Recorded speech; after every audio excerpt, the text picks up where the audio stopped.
सोचिए, अगर मैं आपसे कहूं कि पाकिस्तान में एक ऐसा बिजनेस है जिसका माल हर रोज लाखों लोग यूज करते हैं, हर दुकान पर मिलता है, हर शहर, हर गली, हर मार्केट में चलता है और लोग बिना सोचे समझे रोज खरीदते हैं। क्या आपके पास 20 से 25 लाख रुपए का इन्वेस्टमेंट है या शायद उससे भी कम? सोचिए, अगर आप एक ऐसा प्रोडक्ट बनाएं जो किराना स्टोर से लेकर सुपरमार्केट तक हर जगह सप्लाई होता हो, जिसका डिमांड कभी जीरो नहीं होता और जिसमें रोजाना कैश सेल होती हो। सबसे इंटरेस्टिंग बात यह है कि इस बिजनेस को स्टार्ट करने के लिए किसी हाई डिग्री या कॉम्प्लेक्स स्किल की जरूरत नहीं, बस थोड़ी सी प्लानिंग, सही मशीन और मार्केट की समझ चाहिए। आज मैं आपको इसी हाई डिमांड मैन्युफैक्चरिंग सेटअप के बारे में बताने वाला हूं।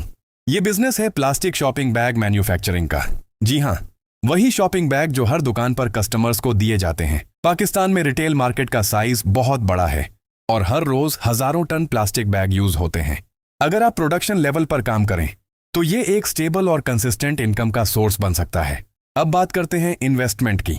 स्मॉल लेवल पर अगर आप semi automatic plastic bag making machine लगाना चाहते हैं तो मशीन की प्राइस 18 से 25 लाख रुपए के दरमियान होती है, जो चाइनीज या लोकल ब्रांड पर डिपेंड करती है। इसके अलावा आपको रॉ मटेरियल के लिए इनिशियल स्टॉक रखना होगा, जो तकरीबन 5 से 7 लाख रुपए का हो सकता है। वर्कशॉप का रेंट अगर आप कराची, लाहौर या फैसलाबाद के इंडस्ट्रियल एरिया में लेते हैं तो 40 से 80 हजार रुपए महीना हो सकता है। बिजली कनेक्शन इंडस्ट्रियल होना चाहिए क्योंकि मशीन 15 से 25 किलोवाट लोड लेती है। रॉ मटेरियल में आपको पॉलीएथिलीन ग्रैन्यूल्स चाहिए होते हैं, जो लोकल मार्केट में 450 से 550 रुपए प्रति किलो मिलते हैं। क्वालिटी के हिसाब से एक एवरेज मशीन 1 घंटे में तकरीबन 40 से 50 किलो प्लास्टिक प्रोसेस कर सकती है। अगर आप 8 घंटे का शिफ्ट चलाते हैं तो 320 से 400 किलो प्रोडक्शन हो सकती है। अब रियलिस्टिक प्रॉफिट कैलकुलेशन करते हैं। मान लेते हैं आप 350 किलो रोजाना प्रोडक्शन करते हैं। अगर रॉ मटेरियल की एवरेज कॉस्ट 500 रुपए प्रति किलो है तो आपका डेली रॉ मटेरियल कॉस्ट 175,000 रुपए होगा। इसी 1 किलो से तकरीबन 250 से 300 मीडियम साइज शॉपिंग बैग बनते हैं। मार्केट में ये बैग बल्क रेट पर 620 से 700 रुपए प्रति किलो के हिसाब से बिकते हैं। क्वालिटी और प्रिंटिंग पर डिपेंड करता है।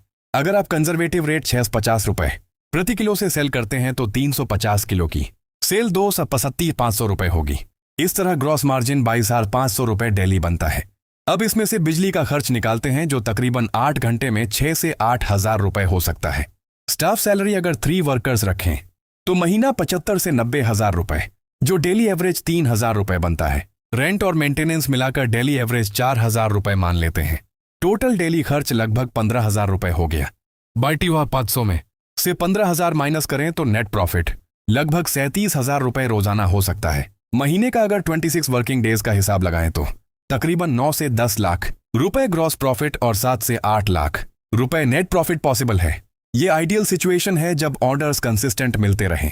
मीडियम लेवल पर अगर आप fully automatic high speed machine लगाते हैं जिसकी कॉस्ट 40 से 60 लाख रुपए होती है तो प्रोडक्शन डबल या ट्रिपल हो सकती है।